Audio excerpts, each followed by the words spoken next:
पिपलिया गांव में हर साल सावन का इंतजार बड़े उत्साह से होता था, लेकिन 2 साल से बारिश कम हो गई थी। गांव की जमीन प्यास से तप रही थी, तालाबों में दरारें दिखती थीं और औरतें कुएं से पानी भरकर लाने के लिए मीलों चलती थीं। छोटू 13 साल का दुबला पतला लड़का हर सुबह अपने बकरे गुल्लू को लेकर खेत की ओर निकलता था। उसके पैरों में चप्पल नहीं होती, लेकिन चेहरे पर मुस्कान जरूर होती। ए गुल्लू, इस बार अगर बारिश आई ना तो मैं तुझे आम की पत्तियां खिलाऊंगा हर दिन। हाँ। मैं श्यामा, उसकी माँ, एक सादा और मेहनती महिला थी। पति को गुजरे 7 साल हो चुके थे। वो अपने बेटे और खेत को लेकर जीती थी। हर दिन वो चूल्हे पर खाना बनाती और हर शाम तुलसी को जल चढ़ाते हुए बस एक बात कहती, हे मेघराज, अब की बार हमें मत भूल जाना। गांव में बुजुर्ग भोलाराम काका का बड़ा सम्मान था। सफेद धोती कुर्ता पहने वो अक्सर नीम के पेड़ के नीचे बैठते और गांव के बच्चों को पुरानी कहानियां सुनाते थे। वो कहते, मिट्टी की सांसें सुनो, जब वो खामोश हो जाती हैं तो समझो वो बारिश मांग रही हैं। इस साल गांव में बदलाव था। गर्मी लंबी चली, लेकिन सावन की पहली तारीख को बादलों ने हल्का रंग दिखाना शुरू किया। खेतों में किसान उम्मीद से हल चला रहे थे। औरतें नए बीज चुन रही थीं। बच्चे नालियों में नाव तैरा रहे थे। तीसरे दिन की दोपहर को अचानक बादल गहराए, हवा तेज चली, बिजली चमकी और फिर पहली बूंद गिरी, सीधी गुल्लू के सिर पर। गुल्लू ने गर्दन झटक दी और छोटू किलक पड़ा। माँ देखो, माँ बारिश आ गई, देखो माँ देखो। श्यामा दौड़कर बाहर आई। उसके हाथ में बेलन था और चेहरा पसीने से भरा हुआ।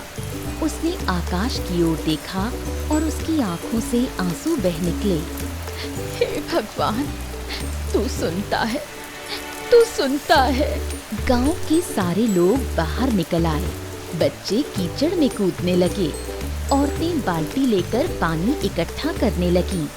छोटे छोटे बच्चे नंगे पैर पानी में नाच रहे थे और उस दिन पहली बार तालाब की दरारों में पानी भरना शुरू हुआ। बारिश सिर्फ आई नहीं, उसने पूरे गांव को भिगो दिया। पेड़ों के पत्ते चमकने लगे, मेढ़ों पर हरियाली दिखने लगी और मिट्टी से सौंधी खुशबू उठने लगी।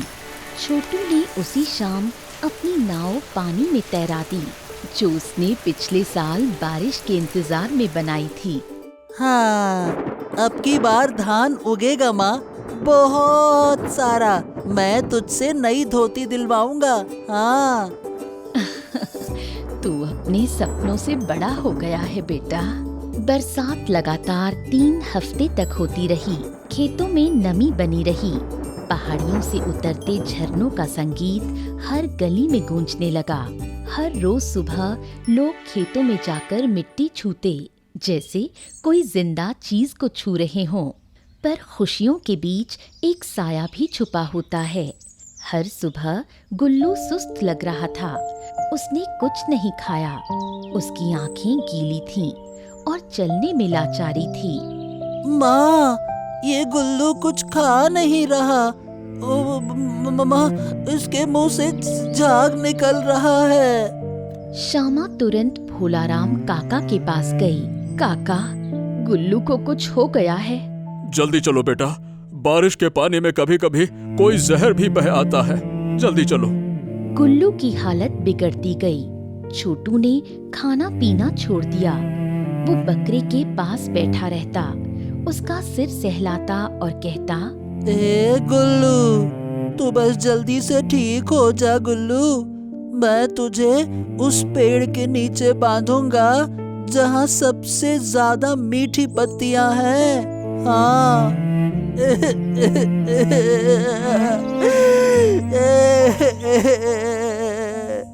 पर किस्मत को कुछ और मंजूर था। चौथे दिन सुबह गुल्लू ने आखिरी सांस ली।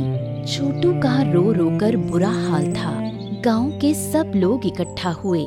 गुल्लू को खेत के किनारे उस आम के पेड़ के नीचे दफनाया गया, जहां छोटू अक्सर उसके साथ खेला करता था। श्यामा ने बेटे को गले लगाकर कहा, बेटा, गुल्लू चला गया, लेकिन तू अभी यहाँ है। तू ही मेरी हिम्मत है। बरसात के बाद फसलें खूब उगने लगीं। खेतों में लहराती हरी बालियां ऐसी लगती जैसे मुस्कान में बदल गई हों। गांव की औरतें गीत गाने लगीं। पुरुष हल लेकर खेतों में उतरने लगे। तालाब भर गया था और बच्चों की नाव अब दूर तक जाती थीं।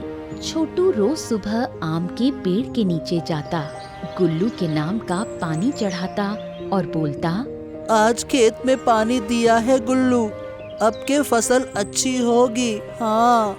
श्यामा को अब छोटू में अपने पति की झलक दिखने लगी थी। वो मेहनत करता, खेत देखता और माँ की बातें बिना कहे समझ जाता। भोला राम काका ने एक दिन छोटू को बुलाया और कहा, बेटा, ये खेत, ये बारिश, ये मिट्टी, सब ने तुझे कुछ दिया है। अब तुझे इन्हें लौटाने की बारी है। मैं हर बाली में गुल्लू को देखता हूँ काका, और जब तक ये फसल होगी गुल्लू मेरे साथ रहेगा। बरसात ने इस बार गांव को सौगात दी थी, पानी, हरियाली और उम्मीद की, लेकिन साथ ही एक याद भी छोड़ी थी, गुल्लू की। छोटू अब बड़ा हो रहा था। उसके मन में बारिश की हर बूंद में गुल्लू की आवाज़ गूंजती थी। बरसात ने सिर्फ खेत नहीं भरे थे, दिल भी भर दिए थे। नैतिक संदेश। बरसात सिर्फ पानी नहीं लाती, वो यादें, सौगातें और जिम्मेदारी भी साथ लाती है। जो चला जाता है वो मिट्टी में रहकर भी जिंदगी बन जाता है।